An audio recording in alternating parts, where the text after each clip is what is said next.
What up, YouTube? Team Movies here. Now, with Star Wars Rise of Skywalker opening Friday, I decided to go ahead and do my top 10 favorite Star Wars movies. I mean, Star Wars is. Who doesn't love Star Wars? It's. Star Wars has been the pop culture for like decades. There's been some really amazing Star Wars movies that I have liked. I know some people, like some of the Star Wars movies on this list, lots of people disagree with, and that's cool. But I really, of course, I grew up, watching Star Wars. I've seen Star Wars so many times. I mean, who just doesn't love a good Star Wars? I mean, they have great characters, some iconic characters, should we say. Some of the best, iconic lightsaber fight scenes. So, with that being said, here are my top 10 favorite Star Wars movies. Alright. Coming in at number 10, it is Solo: A Star Wars Story. Now, this of course stars Alden Ehrenreich as a young Han Solo, and it shows like how Han Solo became, who he was, and it was like I guess you say Ocean's 11 meets Star Wars in a way. I mean, this was an interesting heist film. I guess you could say it's part gangster movie as well. Because you got Woody Harrelson who plays like the main villain here. You got Emilia Clarke, who plays like his love interest, if you will, who teams up with Han Solo. You also got Fleabag girl, Phoebe Waller-Bridge, who plays the role of this this cyborg named L337. You got Paul Bettany was in this, Jon Favreau. You also had Donald Glover as of course played Lando. That was pretty cool casting. I mean, Solo isn't like a great film, nothing like that, but I thought it was really decent. Alden Ehrenreich, I mean, granted he's no Harrison Ford, but him playing the role of Solo was really cool casting there. Donald Glover as Lando. I hope we get to see Glover play Lando again in the future, whether it's like a Disney Plus thing or whatever. Because I know he played the role of Lando perfectly. And it was pretty cool seeing Chewbacca in this. Now, sadly, the movie did not do so well, but let's be real. This is a movie that lots of people did not ask for, but it was still a pretty decent film, so, anyway.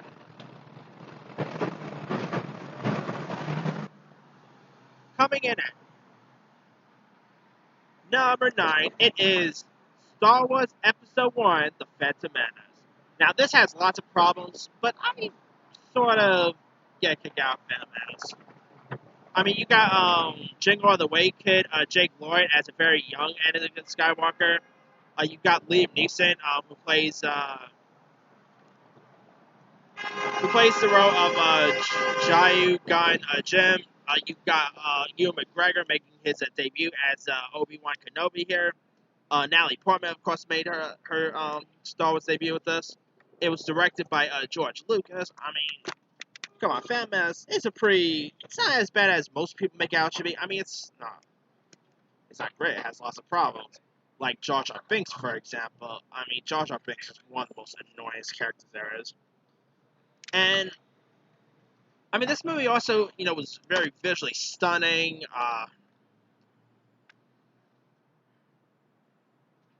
And it was a really, cool popcorn adventure flick. Phantom Menace is it's not great or anything, but it's not as bad as most people make out to be.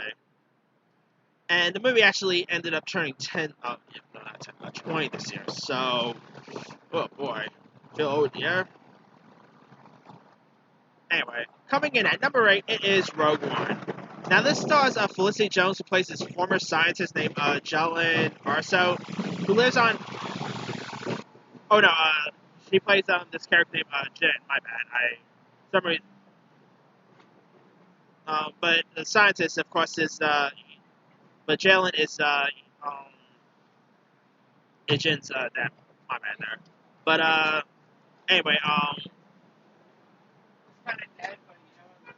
and so Jalen's peaceful existence ends up crashing when this like evil Orson Krennic ends up taking him away from his Nibula family. So like years later, Galen ends up becoming the Empire's engineer for the most powerful weapon in the galaxy, which is of course the Death Star. And Jyn ends up now older. Jyn ends up joining forces with a spy and other resistance fire to steal the space station's plans for the Rebel alliance. And she teams up with some interesting people. Like you got Alan Tudyk, who plays this like C3PO type character, K2SO. You've got Diego Luna as a Kaysen Arndar, who, by the way, Disney Plus is doing a spin-off of him. So with Diego Luna back as well. You also had Riz Ahmed as Boy the Rook. Mads Mikkelsen was in this. You also had Forrest Whitaker. You even had Darth Vader, which I was surprised to see Darth Vader in this. I really did not expect to see Darth Vader anywhere. Spoiler, by the way. But I did not expect to see Darth Vader anywhere in this film. And it was pretty cool seeing, a very young Carrie Fisher, even though it was like mainly like a CGI thing. And you even had, it was also pretty cool seeing Alec Guinness in this as well, even though it was like CGI and all. But still, Rogue One it's a pretty good film. It's a great heist flick, great space adventure. I mean, if you guys haven't seen Rogue One, definitely give that one a shot. Alright.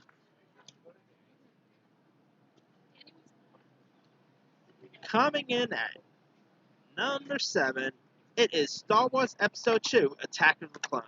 Now this ends up taking place 10 years after the events of the Phantom Menace. And, the Republic ends up continuing to be married into a strife, into, like, loads of chaos. And this is, like, the second prequel to the Star Wars. And now you got Anakin Skywalker, who's now 20-year here, played by Hayden Christensen, who really, respects Jedi, Jedi Master Obi-Wan Kenobi, played by Ewan McGregor. You also had Natalie Portman back as Padme Amidala. You had Christopher Lee in this as Jedi Count Dooku. Tamara Morrison played Jango Fett. You of course had Boba Fett was in this,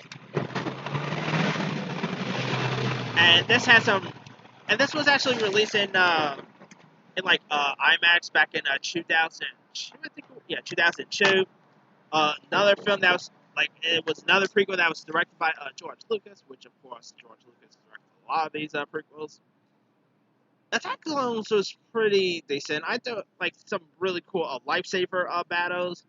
Hayden Christensen, I mean his acting was a little stiff, but I thought he was an okay Anakin. Ewan McGregor was pretty great. You also had Sam Jackson as Mace Windu. That's a pretty cool cast right there, by the way. You had some pretty cool, droids in this. I really got a kick out of Attack of the Clones. I mean, loads of clones attacking here. Anyway. Alright, coming in at number 6, it is Star Wars Episode 3: Revenge of the Sith. Now, this was like the final Star Wars movie that George Lucas ended up directing. And it takes place like 3 years since Clone Wars began, and you got Jedi Master Obi-Wan Kenobi, played by Ewan McGregor, and this Jedi, and of course Anakin Skywalker plays Jedi. It's of course a Jedi Knight who ends up rescuing Palpatine, played by Ian McDiarmid from General 3 Vicious, and I really this is probably my favorite out of the prequels. Believe it or not, this was actually the first Star Wars movie I ever seen in theaters. Like, I'm not lying. But still, even people who aren't into the prequels will actually agree that will probably agree with me that Revenge of the Sith is definitely like the better one out of the prequels. Sam Jackson ended up reprising his role as Mace Windu. And this ended up drawing a close for George Lucas's Star Wars saga until, of course, we got some new ones years later. But still, Revenge of the Sith is loads of fun. Cool once again, cool lightsaber battles. Natalie Portman was pretty great in this. Hayden Christensen was actually better in this than he was in Attack of the Clones, to be honest. So, yeah, I mean, if you guys haven't really seen Revenge of the Sith yet, give it a go.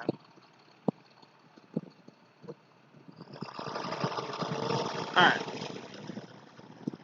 Coming in at number 5, it is Star Wars The Last Jedi. I know this. Okay, I know I'm going to get a lot of hate for this. I don't care. But The Last Jedi was not as bad as people make it out to be. Assuming people, Last Jedi was pretty decent. Like, did it have some problems? Yeah, it definitely had loads of problems. Like, I mean, they really balked for example, the Benicio del Toro. I thought they really did not do a good job with the Del Toro character. But it was also pretty cool seeing Carrie Fisher in this, because this film, of course, got released months after tragically Carrie Fisher passed, and it was pretty cool seeing them calling Princess Leia not Princess anymore, General Leia. I think that's actually pretty cool. And it was pretty cool seeing Mark Hamill have some cool battles as Luke Skywalker. You also had Kelly Marie Tran, who's actually pretty good as Rose. I think Kelly Marie Tran's pretty good in this. Of course, not to mention the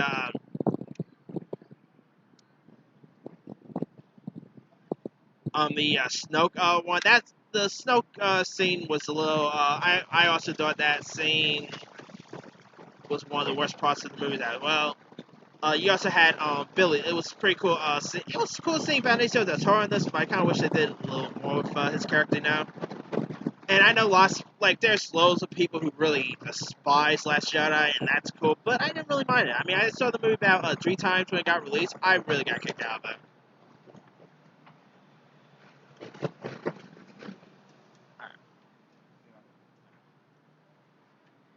Okay, coming in at number 4, it is Star Wars Episode 6, Return of the Jedi. Now, out of the originals, this is probably the weakest out of the original saga, but I still thought Return of the Jedi is pretty decent. You had Luke Skywalker, played by Mark Hamill, who ends up battling Jabba the Hutt and the crew of Darth Vader to save his comrades in Rebel Alliance and triumph over the Galactic Empire.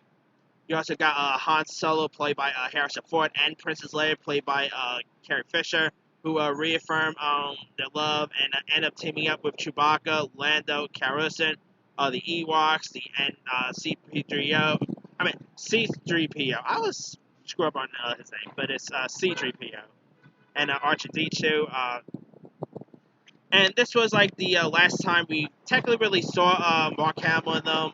Obviously before the Force Awakens, obviously. But, this was technically the last time we this was like the end of the original Star Wars saga, and of course no one didn't get another Star Wars movie until Phantom Menace got released. And Return of the Jedi is pretty decent. It's, of course, iconic.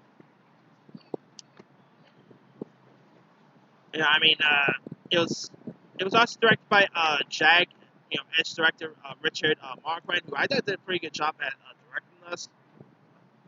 The Return of the Jedi is pretty decent. And of course, cool, lifesaver battles here. Darth Vader once again was pretty cool. So yeah, Return of the Jedi is really awesome. All right.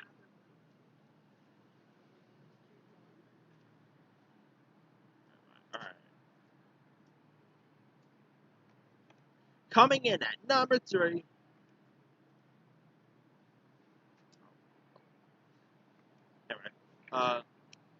Coming in at coming in at number 3, it is Star Wars Episode 7: The Force Awakens. Now, this is the movie that really returned, because of course, a couple years before this, it ended up being announced about Disney, doing Star Wars, and so The Force Awakens ended up coming out, and The Force Awakens was everything we hoped it would be. Great, really cool, new characters. Like you got Daisy Ridley as Rey. You had John Boyega as Finn. Oscar Isaac as Poe. You also had a new droid named BB-8, who's actually not really talked about a lot as before, but BB-8 is a really awesome character. And of course, you got a new villain in Adam Driver's Kylo Ren, Adam Driver as Kylo Ren is great. I think Adam Driver plays that role perfectly, and he might actually win the Oscar, by the way. So just think of it. Kylo Ren is going to end up going to get an Oscar. So, anyway. And, okay, this might be a bit of a spoiler, but it's kind of hard to talk about The Force Awakens without spoiling anything. And the movie's been out since 2015, so if you guys still haven't seen it, you have no interest in watching it. So, and I mean, in The Force Awakens, we all know Han Solo ends up getting killed by Kylo, and that's literally a kill I did not see coming. I mean, when that scene in The Force Awakens, came, that scene really took me by surprise. And I mean, Chewbacca was really mad. I'm really curious to see if Chewbacca would take down Kylo Ren. I mean, he really wanted to take down, I think he really wanted to eat Kylo Ren in The Force Awakens. But anyway, that aside, yeah, The Force Awakens was pretty decent. Then, of course, the end with Luke Skywalker. I really got a kick out of The Force Awakens. I mean, Chewie, we're home. Alright, coming in at number 2, it is the one that started, or number 2 goes to Star Wars Episode 4: A New Hope. I mean, of course, this is really the one that really kicked off Star Wars for a whole generation. I mean, of course, it was directed by George Lucas, based on a book by, I can't remember the actual author's name, but it's based on a book. I mean, it was the movie that really put Harrison Ford on the map, Carrie Fisher on the map, Mark Hamill. It ended up getting an Oscar nomination for Best Picture, but it lost out to Annie Hall, which Annie Hall was great, but I still think A New Hope should have won. Anyway, yeah, of course, you had Alec Guinness as Obi-Wan Kenobi. Yeah,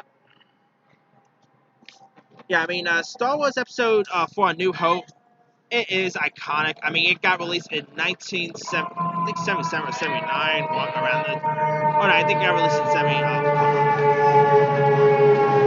yeah, it got released in, the late 70s. It's a movie that really still holds up today. I mean, everyone still watches The New Hope, and... yeah, I mean, it was, of course, one of the highest grossing movies of the year of the 70s. That and Jaws were definitely the biggest movies that ever got released in the 70s. Anyway, if you guys ever seen A New Hope, I mean, still, who haven't seen A New Hope by now? It's iconic, and it's the movie that really started the Star Wars universe, as we know. I mean, if it wasn't for this, we definitely wouldn't have a Star Wars franchise if it was for A New Hope. Alright. Now, the number 1 best Star Wars movie of all time is obviously The Empire Strikes Back. I mean, the craziest spoiler for a 30-something-year-old movie, or 40-something, I can't remember. But spoiler, of course, the scene where it turns out that Darth Vader is Luke's dad is pretty iconic. That is definitely one of the most iconic movie twists in movie history. And the way that ends up being expressed, where Darth Vader says, "Luke, I am your father." Then Mark Hamill's Luke Skywalker says, "No." I mean, that is the most iconic moment in film and TV culture. I mean, so many movies and TV have spooked that line, whether it's Family Guy or Toy Story 2, or Austin Powers and Spy Who Shagged Me. That scene is one of the most iconic moments in movie history. And of course, you had David Prowse in the Darth Vader costume with James Earl Jones providing his voice as Darth Vader. Great voice casting. Of course, Carrie Fisher as Princess Leia, Harrison Ford as Han Solo. This is one of the best movies. Like, this is literally proves that sequels could easily be better than the original, and Empire Strikes Back is far better than A New Hope. Because when the movie got released, I'm pretty sure when Empire Strikes Back got announced, lots of people was like, okay, really, guys, is this gonna be as good as the original as Star Wars? I mean, Star Wars ended perfectly. Why you need to do a sequel? Then we got The Edge, The Empire Strikes Back, and it blew lots of people away. And granted, the movie was of course ahead of my time, but I remember watching it, on TV when I was a kid. It is just such an iconic masterpiece. I mean, directed by the same guy who gave us RoboCop 2, Never Say Never Again. You got Yoda. I mean, by the way, Baby Yoda is awesome. Of course, that's in the middle. Anyway, yeah, Empire Strikes Back is definitely really iconic. One of the most iconic Star Wars masterpieces of all time. One of the most iconic movies of the '80s. Yeah, Empire Strikes Back is hands down the best. All right, that's pretty much it. Let me do the quick rundown. 10, Solo, A Star Wars Story. 9, The Phantom Menace. 8, Rogue One. 7, Attack of the Clones. 6, Revenge of the Sith. 5, The Last Jedi. 4, Return of the Jedi. 3, The Force Awakens. 2, A New Hope. And number 1 is The Empire Strikes Back. Now, there's loads of other Star Wars movies that got released over the years. I mean, obviously, I don't care what anyone says. Space Wars is a Star Wars movie. I mean, I know it's not really fully. I mean, I know it's a spoof of Star Wars, but it's Star Wars. Of course, there's some bad ones too, like Clone Wars. I mean, cannot wait for Rise of Skywalker. So, but let me leave it to you guys. What are some of your favorite Star Wars movies of all time? Drop a comment below. Don't forget to like, subscribe, hit that bell for more notifications. This here is Team Movie signing off.